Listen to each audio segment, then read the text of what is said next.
Inside pest management, the rat condo. So,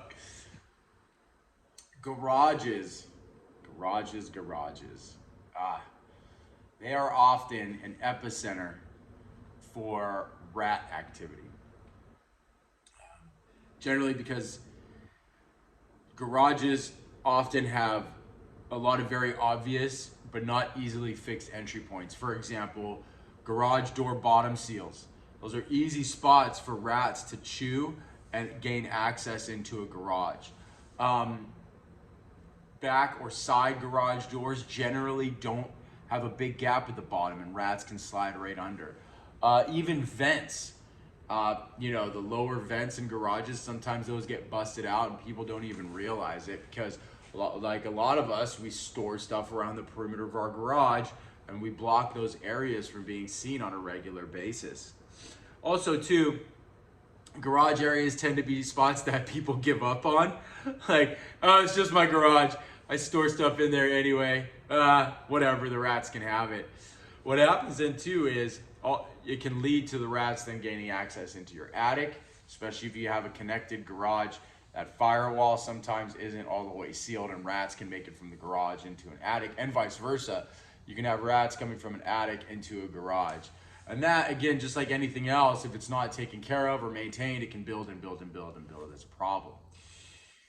Well, I remember going into a garage and garage was overstuffed with items, as most of our garages are. But this one was unique because this client was a CPA, a bookkeeper, an accountant, for about 20 years. So he kept all of his paper files. So this garage was literally 3/4 of the way stacked like bricks of those banker file boxes, right? Maybe about about 6 feet high and wall to wall, okay?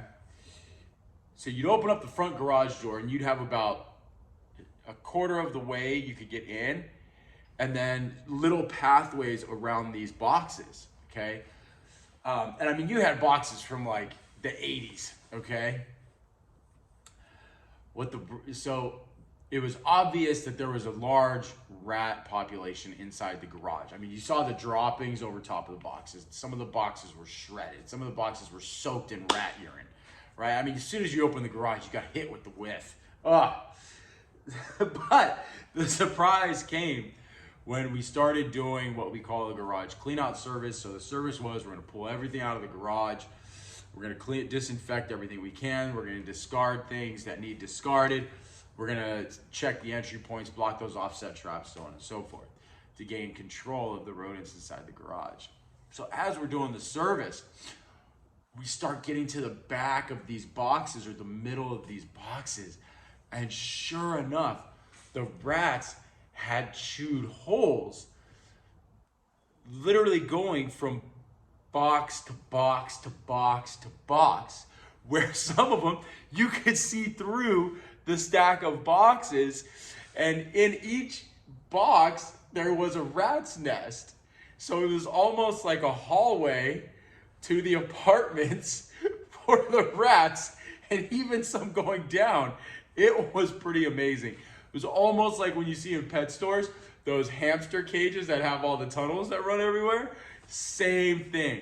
So as we then decided, oh man, we have to pull out each box individual, spread them throughout the driveway to see really what's going on. And literally as we were opening up boxes, you had rats jumping out. You had baby rats, mama rats, full grown male rats. You had pinkies, everything, you name it. It was literally the rat condo unit. Rats had made a condo unit in all of those file boxes. Yeah, that was something else to see. Something else. It almost got to the point where I remember going, man, we should have just tent fumigated this one and thrown everything away.